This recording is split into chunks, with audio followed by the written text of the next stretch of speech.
Right now at 6 on this Monday, we begin with breaking news. Dozens and dozens of crashes happening all across central Indiana. Unfortunately, slick conditions also causing some major backups and traffic jams. Check out this video. This is a live look at I-70 and Rural near Keystone. Lots of brake lights, a huge backup. The crashes actually started to pile up around 3 o'clock this afternoon, and the mess has only continued. Want to give you another live look at I-465 and I-74. This is on the southeast side of town, and you can see once again lots of brake lights, people moving very slowly. Those flurries and frigid temps really causing some issues for drivers tonight. So not only do you need to slow down, but also bundle up. Good evening, I'm Jenny Runovich in tonight for Scott and Marie. We want to start in the Weather Center. Angela, roads and the weather tough today. Yes, and it's that combination that you mentioned, the frigid air and the flurries. Okay. Because we're not talking about a lot of snow, right, but it's just this thin coating because the pavement is cold, air temperatures only in the 20s. It compacts quickly and basically becomes a sheet of ice. Ice rink out there. Yes, and that's why we're having so much trouble.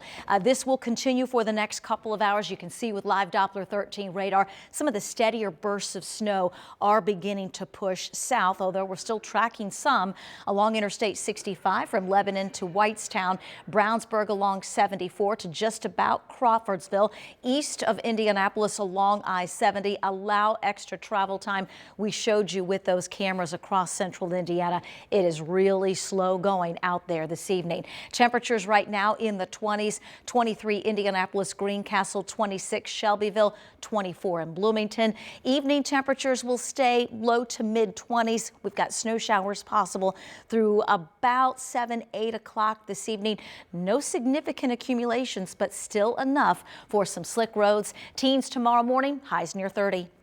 All right, Angela, thank you. Remember, you can keep track of the flurries and the frigid temperatures right in your own neighborhood. Just download the 13 Weather app and get those updates. They will be sent straight to your phone. Right now, the trial has started for 2 IMPD police officers facing serious charges in connection with a man's death. This is body cam footage from the night Herman Whitfield III was killed. Police were sent to his parents' home after they requested mental health assistance. Whitfield died back in April of 2022 after officers shocked him with a taser and restrained him. Now, the officers are charged with involuntary manslaughter, reckless homicide, and battery.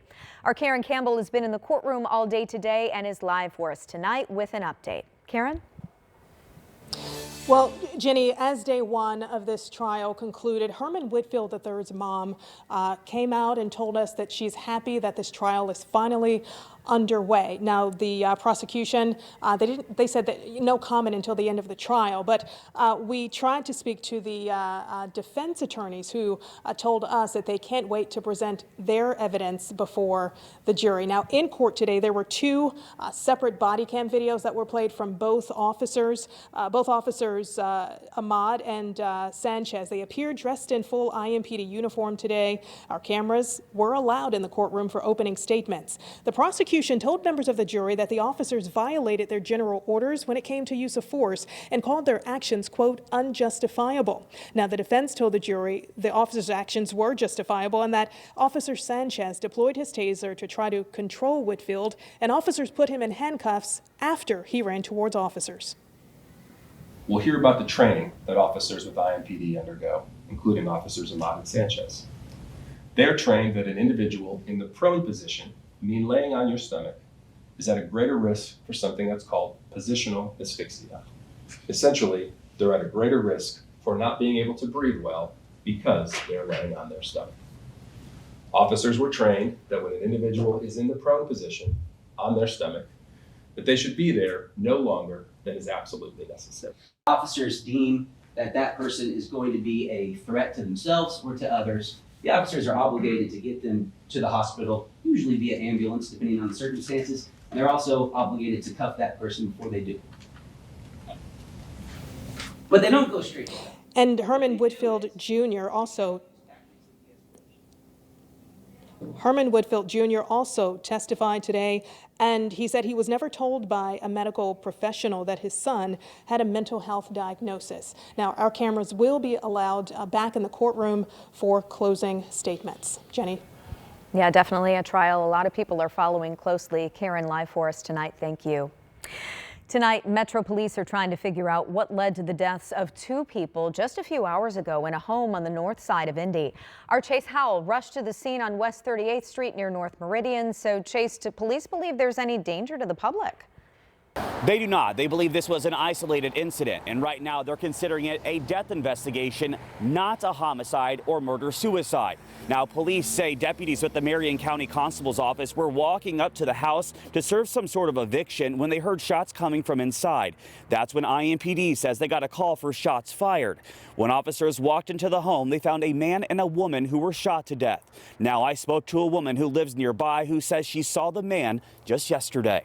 It's just sad, like, again, just like someone's last moment. You just never know when it's gonna happen, and like just right after the holidays, right in the middle of the holidays, it's just, you never know when your last day is gonna be. To recap everything we know right now, police say that a man and a woman were found shot to death inside a home on 38th Street near North Meridian Street. As I mentioned before, police are considering this a death investigation. Reporting here in Indianapolis, Chase Howell, 13 News. Tonight, Indiana's Republican chairman is stepping down. Randy Head says his resignation is effective immediately. He told state GOP leaders he will be returning to Indianapolis law firm Craig DeVault full-time. Republican Governor-elect Mike Braun issued a statement thanking the former GOP chair. He says that, quote, Randy's commitment to Republican principles and his ability to bring people together have left a lasting impact on the party and the state.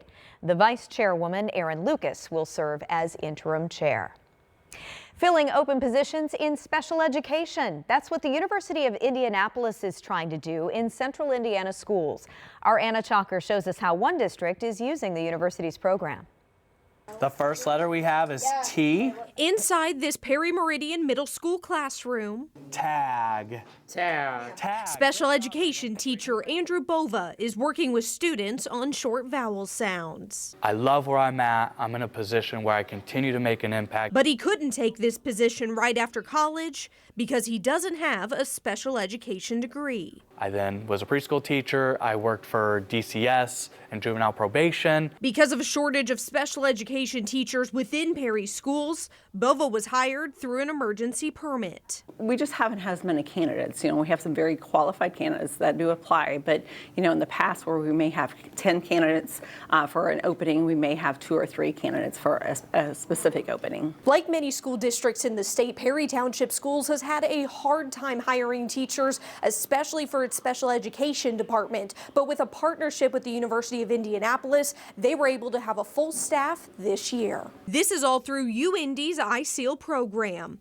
Teachers on emergency permits or without traditional special education degrees are in a classroom every day while they work towards their license with no cost. Since the program started in 2021, 590 teachers have completed it. As a result of having more teachers in the field, students in special education classrooms will benefit. You're doing a wonderful job, Jalen. Until Bova earns his license next fall, he'll continue to make an impact in his students' lives. In Indianapolis, Anna Chalker, 13 News.